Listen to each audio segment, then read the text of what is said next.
So let's talk about solo flawless Duality. Now this is something I always look forward to when a new dungeon comes out. The activity is not a cakewalk, but also doesn't feel impossible. So it feels really cool, really awesome when you get that completion. So I wanted to make this video to show how to get this flawless run done with less stress and little effort as possible. What class should I be running? What build should I be running? What weapons do I use? All that good stuff. I will also describe the win condition to each encounter in detail. But of course, I hope you guys enjoy the video. Now before I start, I want to say that this is not a guide on how to do Duality, but just a guide on getting that solo flawless. So let's start with the class and build.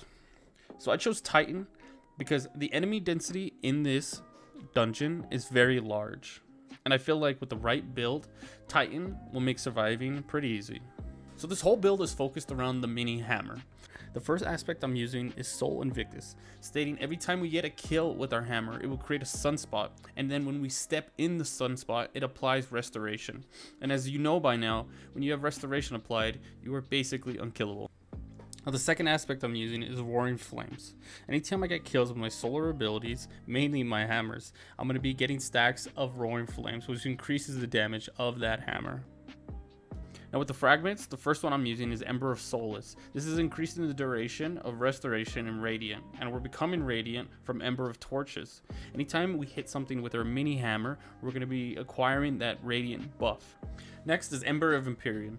Now anytime we get kills with our hammer, we're going to be receiving the Restoration and Radiant buff, and we're going to be increasing the duration anytime we get kills with our solar weapons.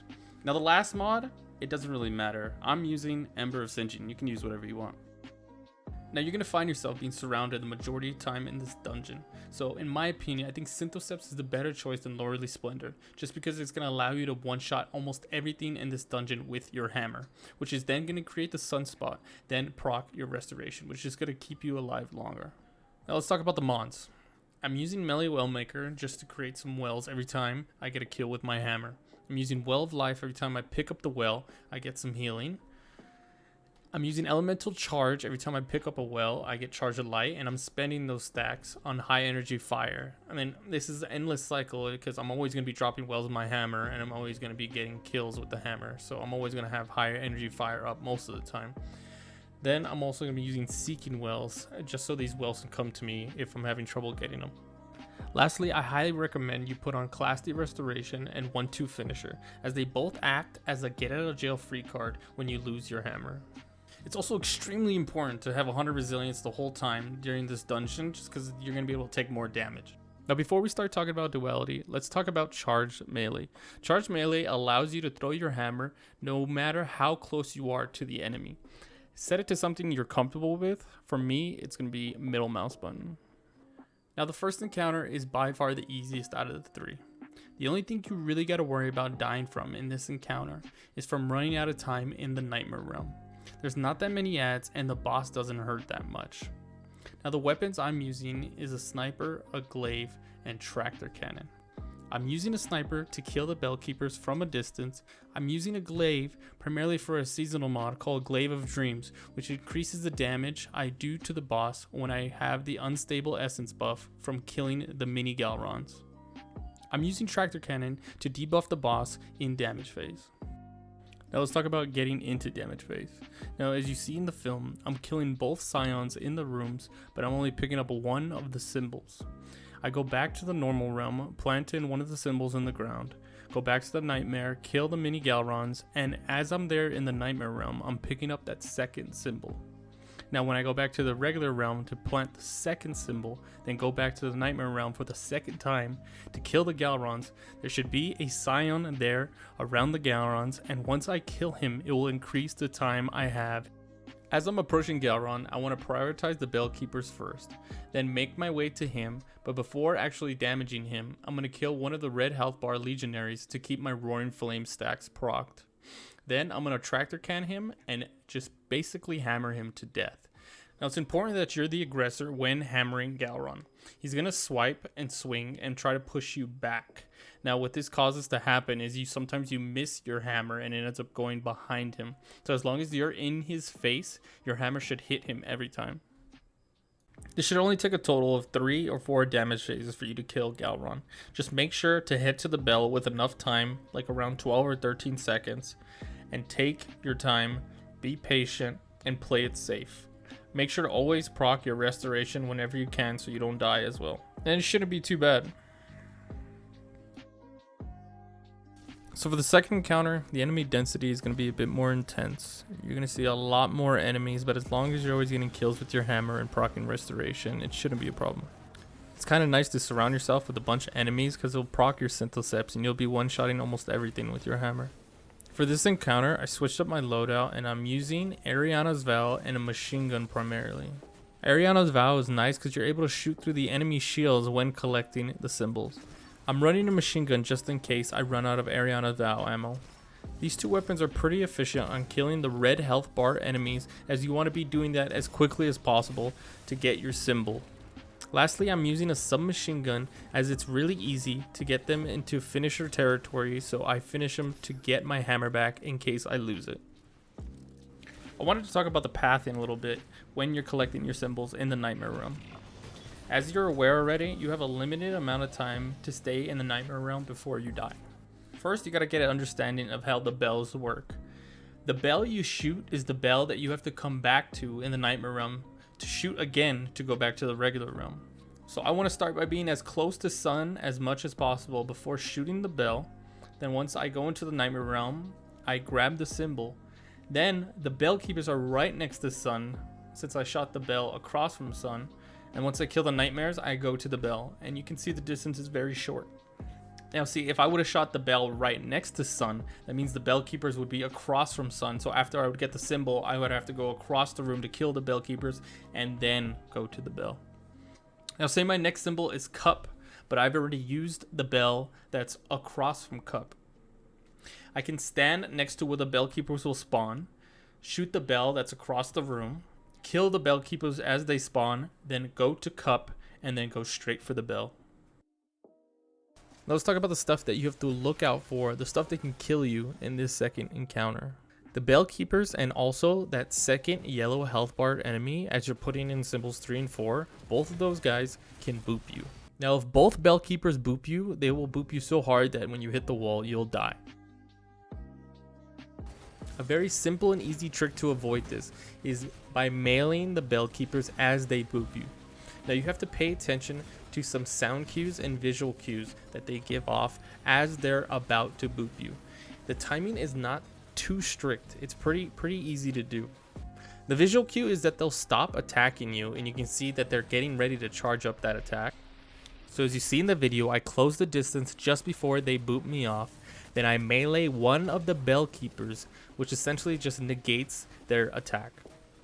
Now for that yellow health barred enemy that has a booping attack as well, which can result to something like this.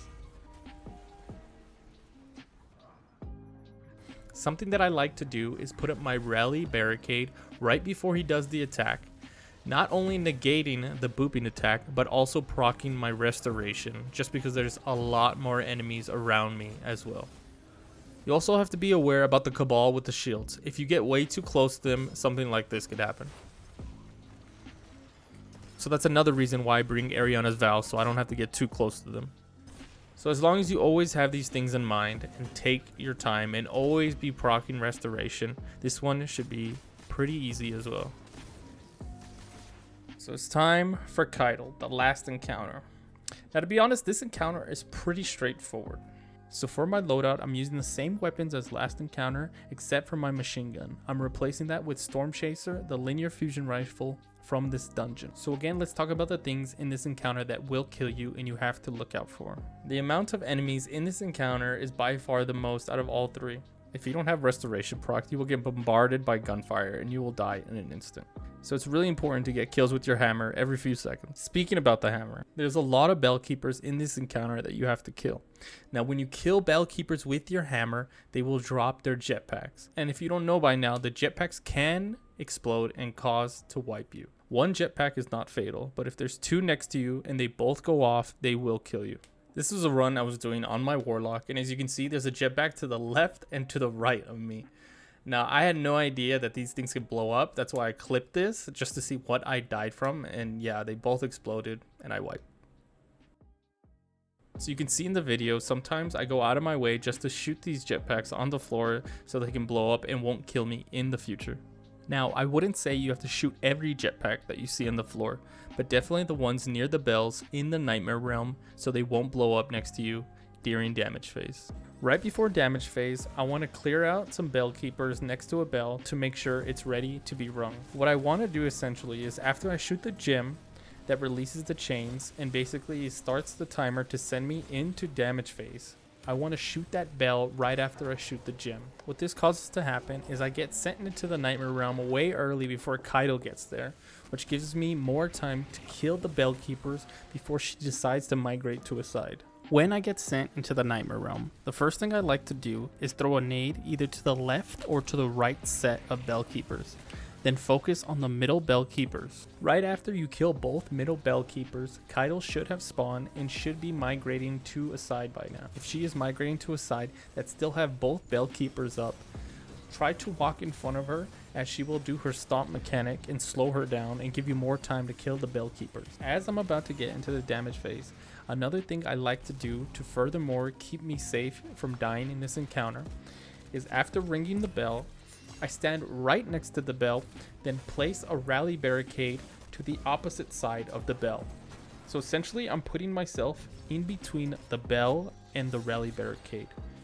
Not only is this proccing yet again restoration, but it's limiting the vision that the science snipers have on me. Just in case you're not aware of how science snipers work, here's a little video demonstrating how they always lead their shots. Now, since they're leading their shots, if you strafe back and forth, left to right, they will miss you almost every time. So as I'm damaging Caiatl, I'm strafing left and right to furthermore keep me safe from getting shot from the snipers. I hope you are aware of how to use Storm Chaser to its full potential. Now, as you know, this linear fusion rifle is a 3-round burst, but as you're shooting this weapon, the cooldown in between shots starts after the first bullet comes from the 3-round burst, not after the third bullet. So what this essentially means is that you hold down mouse 1 to charge up the shot. After the first shot from the 3-round burst is fired, you release mouse 1 and charge up your second burst, not after the third shot is fired.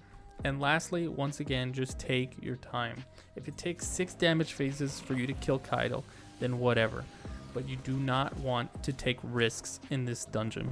Always be proccing restoration, shoot any jetpacks that you see near bells, and make sure to melee those bell keepers just before they boop you. Now, in my opinion, if you follow everything that I've talked about in this video, all the techniques and everything you should be looking out for in each encounter that may kill you, this will get you a flawless run done with as less stress and little effort as possible. Now, I really hope you enjoyed the video, and if you have any questions or anything that I didn't discuss in the video, please leave it in the comments below and I will get to you as soon as possible. Thanks for watching.